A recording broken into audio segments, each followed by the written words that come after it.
Nous sommes là à Saint-Louis. Hein. Donc, c'est les étudiants de la L1 et L2 agroforesterie hein, de Sine Saloum. Nous sommes au bureau d'information donc des parcs nationaux. Comme je l'avais dit, on doit faire une visite au nord. C'est le bureau qui se charge donc, de la coordination donc, des actions au niveau du nord pour ce qui concerne donc, les parcs nationaux et les aires protégées. N'est-ce pas? De façon générale, quoi. Donc, toutes nos informations sont centralisées au niveau de ce bureau-là. Raison pour laquelle bon, je nécessaire qu'on fasse un exposé pour que vous vous imprégniez un peu des activités qui se passent au niveau du nord. Là, après, on va poursuivre maintenant la visite pour aller au Djoudj. La première photo, c'est au Parc national des oiseaux de Djoudj. La deuxième, c'est dans l'AMP de Saint-Louis, avec l'installation des tipavers pour fixer les dunes côtières et lutter contre l'érosion côtière. 60 hectares de filaos et 30 hectares de mangroves ont été reboisés sur la langue de Barbarie, dans le parc national de la langue de Barbarie et à hauteur de l'AMP de 2020 à 2022. 4 hectares de plans d'eau ont été débarrassés du TIFA au parc national des oiseaux de Djoudj en 2022. 2200 mètres de linéaire de TIFA installés sur la plage de 1 km de linéaire de canaux et une superficie de 3 hectares tout autour du mouchoir des pélicans ont été nettoyés dans le parc national des oiseaux de Djoudj. Toujours dans le cadre de la conservation de la biodiversité, les aires protégées du Nord font le décompte international des oiseaux d'eau qui se fait le 15 janvier sur toute l'étendue du territoire. Nous procédons aussi à des décomptes mensuels d'oiseaux d'eau de la région de Saint-Louis. Le suivi et la préservation de la faune terrestre entre dans le cadre des activités de la réserve de faune de Guembel. Le suivi du trait de côte entre dans le cadre des activités de l'aire marine protégée de Saint-Louis. L'objectif de cette activité, c'est de connaître l'évolution du trait de côte. Le suivi des paramètres physico-chimiques de l'eau et l'une des activités régaliennes de l'aire marine protégée de Saint-Louis.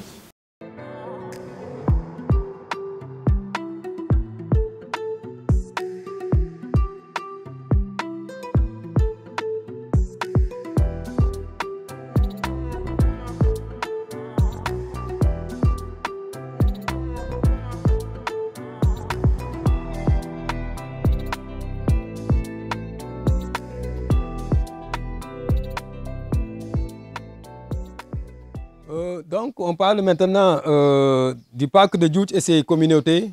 C'était déjà branché. C'est ça, donc, les 7 villages en vert.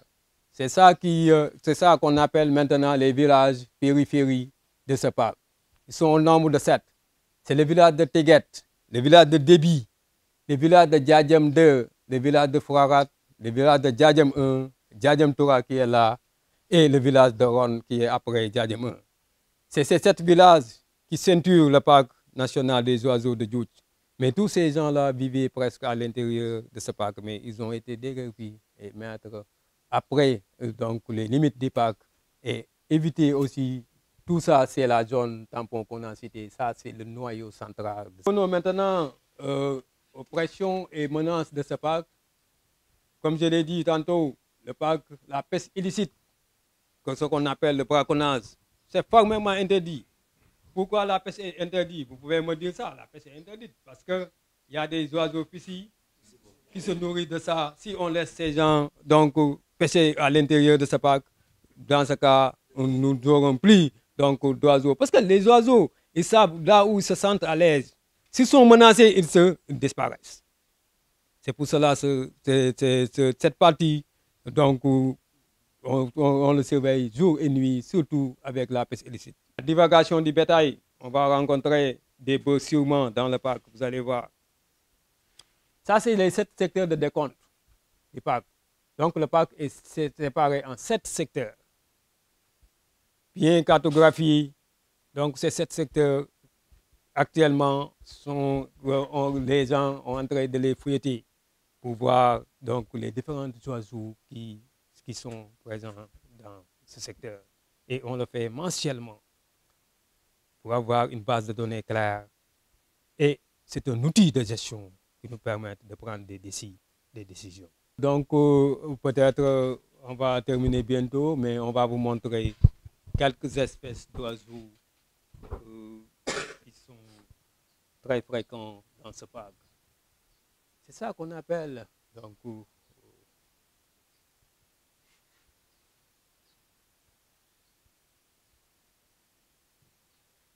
ça, c'est ce qu'on appelle les pélicans. Il y a les pélicans blancs et les pélicans gris. Mais la majorité de cette plateforme, on n'y trouve que des pélicans blancs. Les pélicans gris se nichent au niveau du crocodile, au niveau de l'érognière. Mais les pélicans blancs, c'est à partir de la plateforme.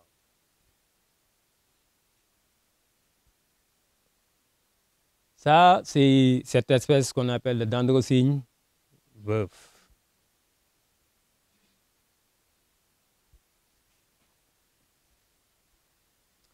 Ça, c'est une espèce, donc, rapace, qu'on appelle le balbizarre pêcheur. Mais vous êtes très fort, hein? Hein? Oui, vous êtes fort, hein? Je vous dis, hein, il y a l'école des eaux et forêts présentement de l'INSER de Bambey. Ces gens-là, ils ne sont pas tellement calés en du tout. Je ne sais pas c'est quoi, mais ils ne sont pas tellement calés. Même je l'ai dit, un étudiant était là avec moi, il vient de partir pour les fêtes là. Mais c'est triste, hein, je vous dis. Hein. Ça, donc, ça c'est quoi?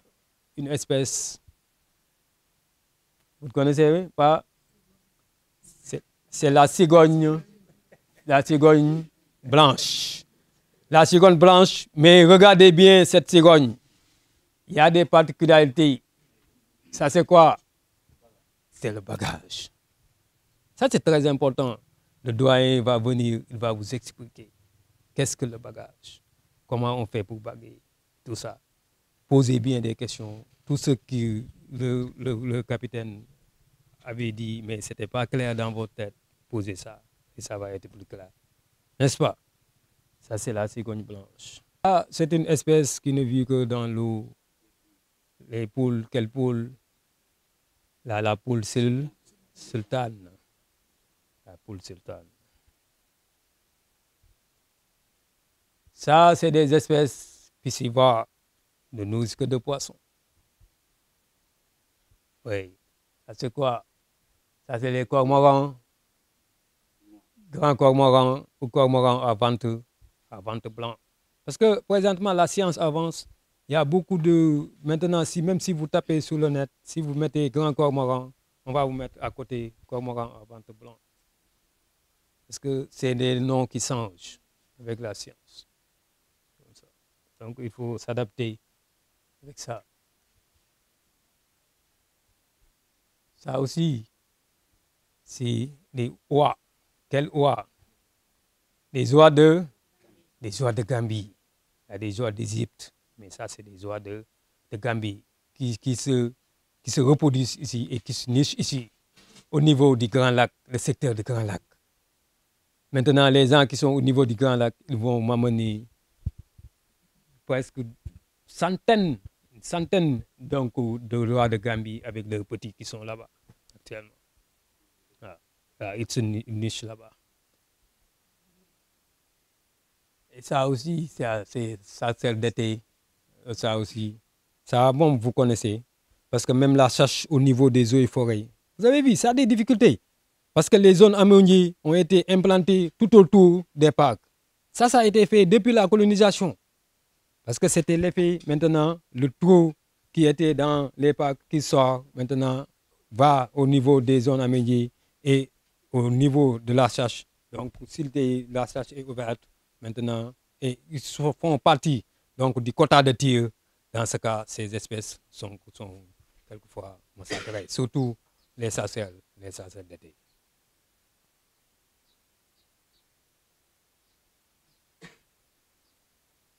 Oui, ça, c'est ça qu'on appelle maintenant les petits, c'est ça ce qui est difficile. Les grands, c'est facile à reconnaître. Les limicoles, c'est très difficile. Ça, il faut avoir ce qu'on appelle un guide. Toujours un bon ornitho on ne doit pas lui demander un oiseau il regarde seulement et dit que c'est ça. Ça, c'est pas un bon ordre.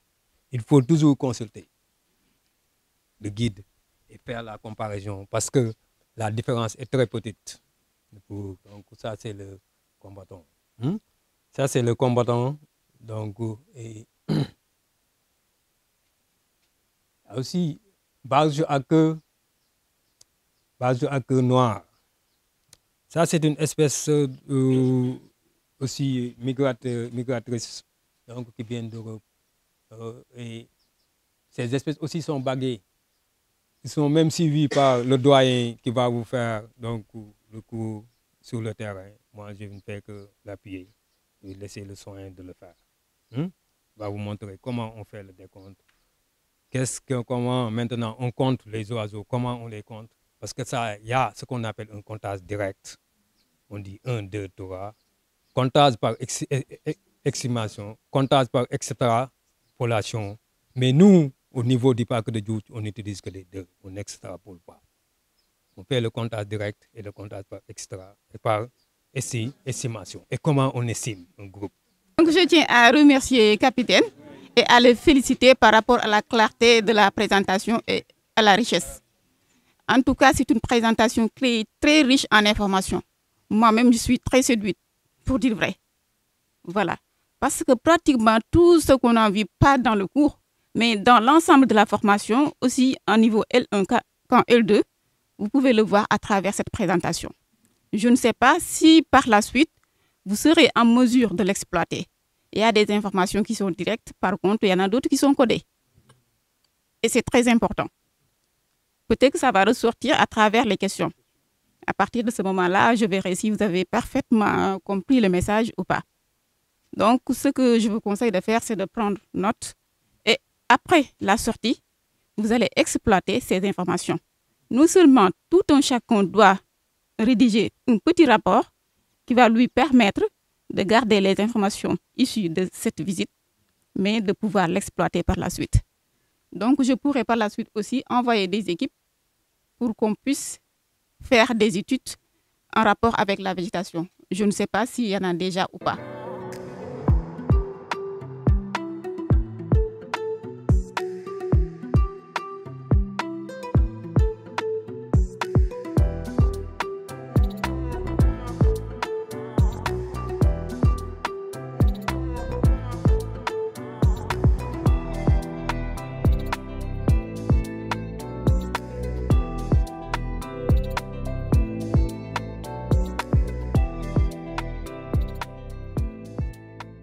Pour donc faire le suivi, il faut connaître ce que vous avez ici. Il faut connaître les oiseaux également. Vous ne pouvez pas faire le suivi si, par exemple, à la place du canard, vous avez vu, vous dites que c'est un pélican blanc. Vous recensez, par exemple, 100 pélicans blancs alors que ce sont des canards. Qu'est-ce qui va se passer? C'est dire que tout le travail que vous avez fait, c'est finalement zéro. Donc, il faut d'abord connaître les différentes espèces qui sont là. Ça, c'est important. Donc, les critères d'identification.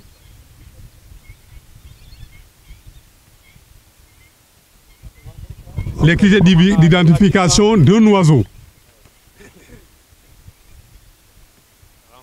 Ça, c'est important. Ça, c'est un préalable. Vous avez donné la définition de ce que c'est qu'un oiseau. 5. Quelqu'un peut me le répéter rapidement? Un vertébré à sang chaud, il a des plumes, il pond des œufs, capable de voler. C'est OK.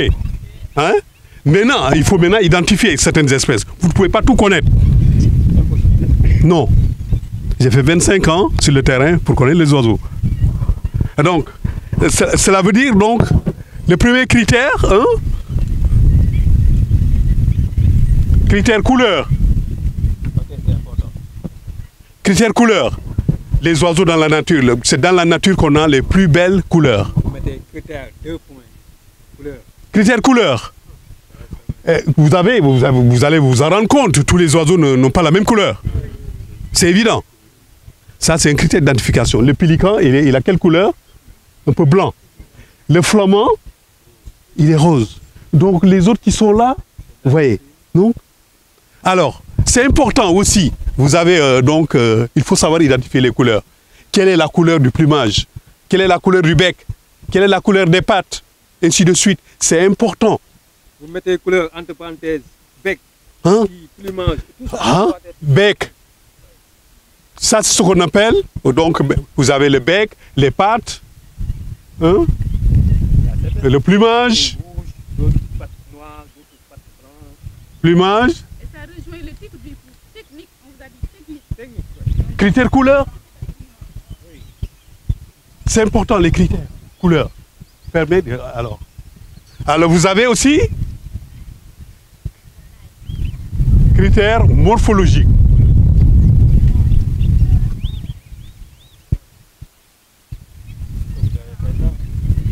Quand on parle de critères morphologiques, qu'est-ce que cela signifie? Qu'est-ce que cela signifie, critères morphologiques? Hein? De quoi, par exemple? Par exemple, la critère morphologique, la forme du cou,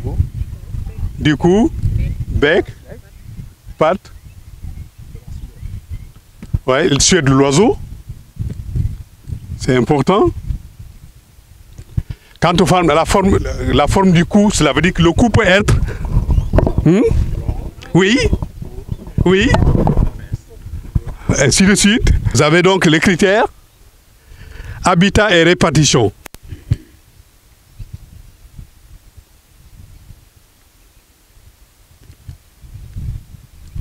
Y compris les chants et écrits.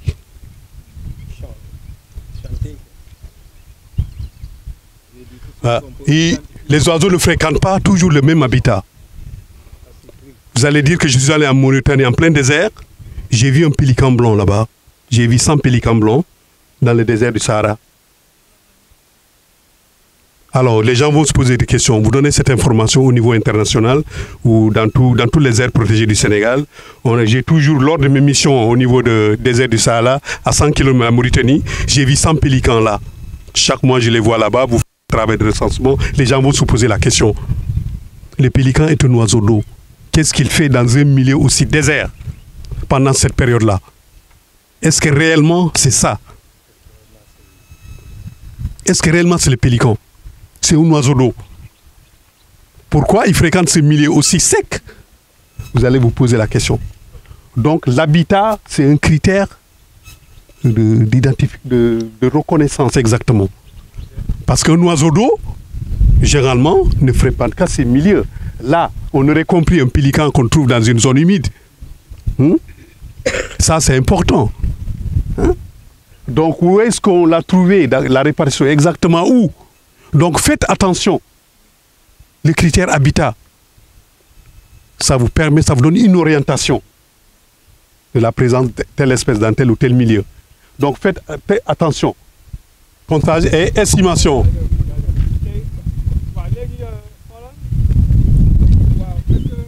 Alors, on peut faire, dans cela, on fait souvent, par exemple, le comptage. Comptage précis. Vous avez le comptage précis. Vous le faites quand vous avez un petit nombre, un groupe. Là, vous pouvez compter les individus par 2, par 4, par 10, ainsi de suite, sans vous tromper. Donc ça ne présente pas souvent de problème. Ça, c'est le comptage précis. Vous comptez les individus par 2, par 4, par 6, par 10, ainsi de suite. Maintenant, si le groupe devient plus important, dépasse par exemple ça, le comptage précis, on le fait quand le groupe est inférieur à 100 individus. Vous pouvez faire ce travail facilement. Mais maintenant, quand le groupe dépasse ce nombre, vous allez vous rendre compte que le groupe est beaucoup plus important. Le plus important, qu'est-ce qu'il faut faire? La notion, intervient la notion d'estimation.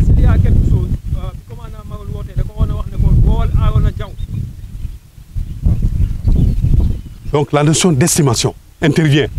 Parce que les oiseaux sont devenus plus nombreux, sont en grande concentration. Ce sont souvent aussi de grosses espèces ou de petites espèces qui vivent ensemble. Parce que souvent, les oiseaux sont en vol, d'autres arrivent, d'autres partent, ainsi de suite. Donc, Vous voyez comment c'est complexe. Les oiseaux ne vous attendent pas. D'autres se déplacent sur une grande distance. Ils vont plus loin. Et les oiseaux ne vous attendent pas. Ils ne vous attendent pas. Ils bougent. D'autres s'envolent, d'autres viennent. Ils sont nombreux. Des fois, ils sont posés dans un lac d'eau. Et là, c'est la seule destination.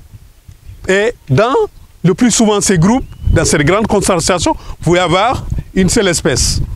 Donc là, on travaille sur le groupe monospécifique. Il est important. Donc, vous travaillez sur un groupe monospécifique. Mono, ça signifie donc une seule espèce. Vous le savez. Et les oiseaux, le plus souvent, par exemple, sont en ordre dispersé. Ça arrive. Rapidement.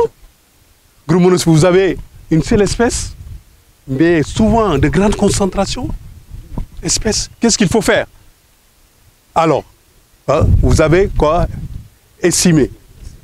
Ça là vient une notion d'intervention, d'estimation. Il faut, par exemple, dans ce cas-là,